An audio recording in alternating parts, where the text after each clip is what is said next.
কোন নদীকে মৃত নদী বলা হয়? নমস্কার, আমি শম্পা। আমি আপনাদের সামনে অজানা কিছু তথ্য নিয়ে হাজির হয়েছি।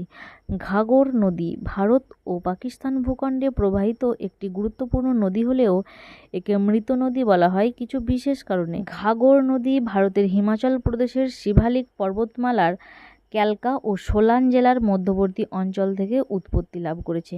এটি হরিয়ানা, পাঞ্জাব ও রাজস্থান হয়ে পাকিস্তানের থর মরুভূমিতে প্রবেশ করে। ঘাঘর নদী বর্ষাকালে জলধারা বহন করে, কিন্তু বাকি সময় শুকিয়ে যায়, অর্থাৎ এটি একটি মৌসুমী নদী। অধিকাংশ সময় এতে জল থাকে না। অতীতে এই নদী সিন্ধু নদীর উপনদী হিসেবে যুক্ত ছিল বলে ধারণা করা হয়, কিন্তু পরবর্তীতে প্রাকৃতিক পরিবর্তনের কারণে এর প্রবাহ বিচ্ছিন্ন হয়ে যায়। অনেক প্রত্নতাত্ত্বিক গবেষণা অনুসারে প্রাচীন সরস্বতী নদী বর্তমানে ঘাঘর নদী নামে পরিচিত। সরস্বতী নদী শুকিয়ে যাওয়ার ফলে সভ্যতা পতনের মুখে পড়ে এবং নদীটিও মৃত নদী রূপে পরিচিত হয়। এখন এটি কোনো বড় নদীতে গিয়ে মেশে না, বরং শুকনো নদীখাত বা ধারা মাঝপথেই শেষ হয়ে যায়। এই কারণেই একে ডেড রিভার বা মৃত নদী বলা হয়। সিন্ধু সভ্যতার বহু শহর এই নদীর তীরে গড়ে উঠেছিল, যেমন কোট, দিজি, কালিবাঙ্গান ইত্যাদি। রাজস্থানের হনুমানগড় অঞ্চলে এই নদী শুকিয়ে যায়।